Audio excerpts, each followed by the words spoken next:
ये आंदोलन करने वाले लोग भी कानून को भूल जाएं, शांति को भूल जाएं, तो मैं दावे के साथ कह सकता हूं एक भी जिंदा नहीं जाएगा उनमें से।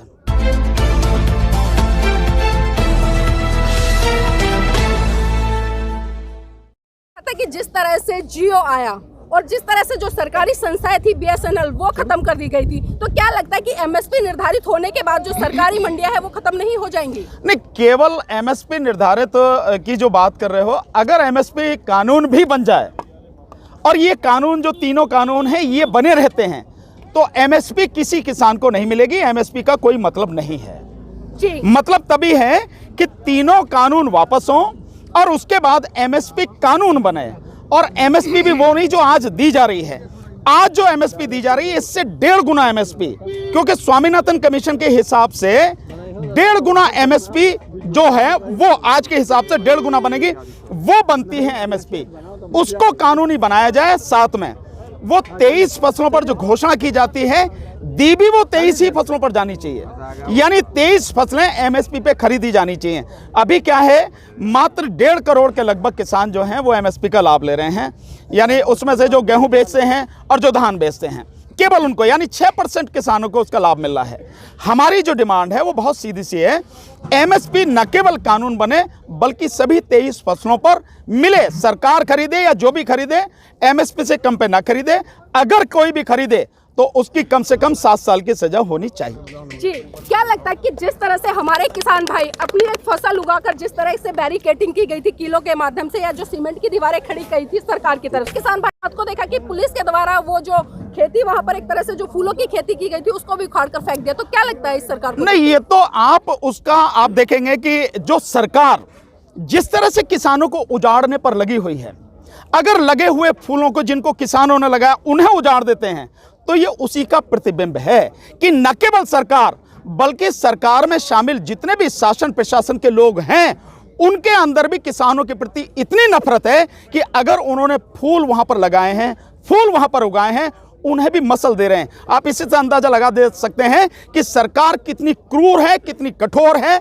और किसानों के प्रति उसका रवैया कितना घृणापूर्ण जो है रवैया है। इसी से अंदाजा लग जाता है। लगातार हम RSS की तरफ से एक डायलॉग सुनते आ रहे हैं, वो बॉर्डरों के पास में खड़े होकर या किसानों को इरिटेट करने के लिए कुछ इस तरह के नारे लगा रहे कि दिल्ली पुलिस तुम लठ बरसाओ, हम तुम्हारे साथ हैं। तो क्या कहेंगे इस चीज को देखते हुए? नहीं, इससे ज्यादा गंभीर परिस्थिति और क्या हो गई। अगर सरकार, या तो ये माना जाए कि सरकार कमजोर है तो उनके बस की नहीं है इसलिए वो लोग उनकी मदद कर रहे हैं, या ये माना जाए कि सरकार के साथ वो षड्यंत्र में शामिल हैं, वो RSS के और BJP के गुंडे जो हैं वो सब ये जो सारी भाषा बोल रहे हैं, इससे बहुत सीधा सीधा पूरी दुनिया के सामने स्पष्ट है कि सरकार इन BJP और RSS के गुंडों को लाके कत्लेआम मचाना चाहती है, अन्यथा उनका कोई मतलब नहीं है। कितनी ही तरह की पुलिस फोर्स हैं। अगर लोकल पुलिस का देखा जाए, लोकल पुलिस है उत्तर प्रदेश में, PAC भी है, साथ में पैरामिलिट्री फोर्सेस भी है 6 तरह की, और साथ में जो है अगर बहुत ही ज़्यादा आपको लगता है तो आर्मी भी आपके पास में, सब कुछ तो है ना, फिर भी वो गुंडे क्यों आ रहे हैं? और सबसे बड़ी बात यह है कि विधायक अगर गुंडे लेके आता है और विधायक गुंडे लाके ये सारे डायलॉग, मतलब ये सारी जो है बातें भी कहता है और फिर गृह मंत्री को पत्र भी लिखता है, तो मैं समझता हूँ गृह मंत्री अगर वाकई में एक साधारण व्यक्ति भी होते तो उन्हें उसी पत्र पर उस जो उनका वो विधायक है न केवल पार्टी से निकालना था बल्कि उसके खिलाफ FIR दर्ज करा के उसे अरेस्ट करा के जेल भेजना था, पर ऐसा तो हुआ नहीं। इसका मतलब साफ है कि सब कुछ गृह मंत्री के, प्रधानमंत्री के, सरकार के कहने पर, RSS के कहने पर ये BJP RSS के गुंडे इनके साथ मन के ये कत्लेआम मचाना चाहते हैं। पर मैं एक आपको सलाह देना चाहता हूँ, देखिए ये अपनी हर बार कोशिश कर रहे हैं। उस दिन जो 27 तारीख को था वाकई में बड़ी बुरी स्थिति यहाँ पर थी, लेकिन इन्हें यह भी ध्यान रखना चाहिए कि जैसे तुमने कानून अपने हाथ में ले रखा है या तुम गुंडागर्दी पर उतारू हो, अगर थोड़ी देर के लिए ये आंदोलन करने वाले लोग भी कानून को भूल जाएं, शांति को भूल जाएं, तो मैं दावे के साथ कह सकता हूं एक भी जिंदा नहीं जाएगा उनमें से। ये भी उन्हें समझना चाहिए, ये भी समझना चाहिए।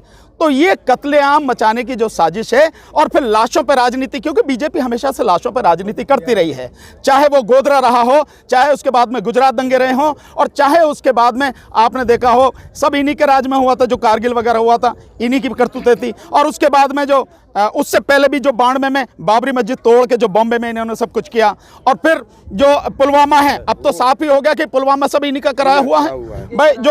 जो वो अर्नब गोस्वामी उसकी चैट के बाद बाद में ये स्पष्ट हो गया कि पुलवामा इन्हीं का कराया हुआ है सब कुछ, जिसमें हमारे 44 सीआरपीएफ के जवान शहीद हो गए।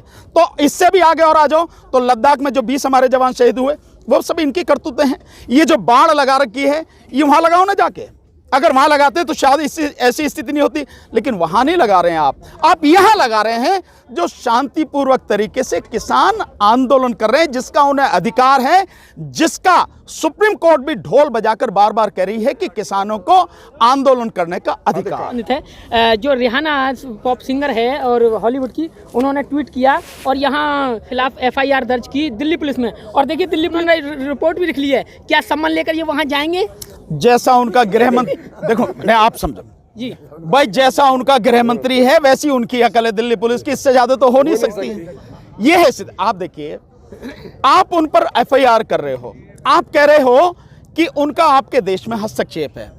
तो ये बताओ कि इनमें से एक व्यक्ति, मुझे नाम ध्यान नहीं आ रहा, वो डायरेक्टर रहा है, उसने जब अमेरिका में एक काले व्यक्ति का मतलब उसको दबाया गया था, हाँ उसका पुलिस ने मर्डर ही कर दिया था, तो ब्लैक लाइव मैटर्स जो था, उसमें जो है उसने ट्वीट किया था। भाई क्यों किया था? दूसरी और सबसे बड़ी बात ये, मोदी जी ट्रंप के प्रचार में वहां गए और वहां जाके कहा कि अब की बार ट्रंप सरकार है नहीं है, आप प्रधानमंत्री हैं, दूसरे देश के मामले में कैसे हस्तक्षेप कर रहे हो? आपको क्या हक है? हमारा इससे कोई लेना देना नहीं है, सरकार का कोई लेना देना नहीं है। सरकारी स्तर पर सरकारों की बातें होती हैं, देश की बातें होती हैं, आप किसी के प्रचार में कैसे जा रहे हो? तो आंतरिक उसमें हस्तक्षेप नहीं है। दूसरी बात, अब अपने देश का दूसरे देश का अंदरूनी बाहरी कुछ नहीं रह गया। क्यों नहीं रह गया? जब आप देश में कोरोना होता है वहां से कर्जा लेते हो, उनकी किस शर्तें आप मानते हो? 54,000 करोड़ रुपए मोदी जी ने इसी कोरोना काल में वर्ल्ड बैंक से, IMF से और आपके जो एशियन डेवलपमेंट बैंक से 54,000 करोड़ रुपया ले लिया। पब्लिक को पता भी नहीं है कहां गया, इसका भी पता नहीं है। दूसरी बात यह है, जब आपने WTO पर साइन कर दिए, किए नहीं किया आपने, और इन संस्थाओं से आप वो लोन कर्जा ले रहे हो, तो अपना और पराया क्या रह गया? आंतरिक और विदेशी क्या रह गया?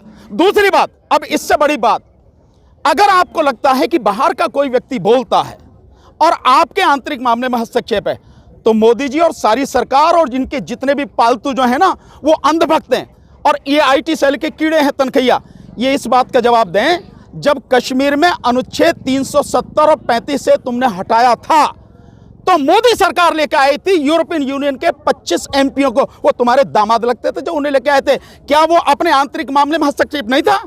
कैसे आए वो? जो यूरोपियन यूनियन के जो सदस्य थे, यहां वो MP कैसे आए? तुम लेके आए उन्हें? ये आंतरिक मामले में हस्तक्षेप नहीं था। और 3 महिलाओं ने, और वो भी जो अंतर्राष्ट्रीय फेम की महिला हैं और आवाज उठाती रही, वो सच्चे कलाकार हैं। दुनिया में कहीं भी कोई भी गड़बड़ हुई, उन्होंने आवाज उठाई, वही आवाज उठा रही हैं, और उनकी आवाज उठाने से टांगे कांप गई। मतलब ये हाल है इनका। ये जो 56 इंच का सीना है और जन क्या क्या कर रहे हैं, ये 3 महिलाओं के आवाज उठाने से ही, केवल ट्वीट करने से 4 लाइन के, इनकी टांगे कांप गई, इनकी सत्ता पूरी हिल गई। तो ये जो सारी चीजें हैं, ये जो इनका दोहरा मापदंड है, हमेशा से रहा है इनका, तो ये सब पूरी तरह से गलत है। अगर कोई भी दुनिया में किसी के खिलाफ अन्याय हो रहा है, अत्याचार हो रहा है, और सच्चा व्यक्ति है, वो आवाज उठा रहा है, उससे हक है। यही लोकतंत्र है, यही प्रजातंत्र है, और यही मानवाधिकार है। इसलिए वो सारे काम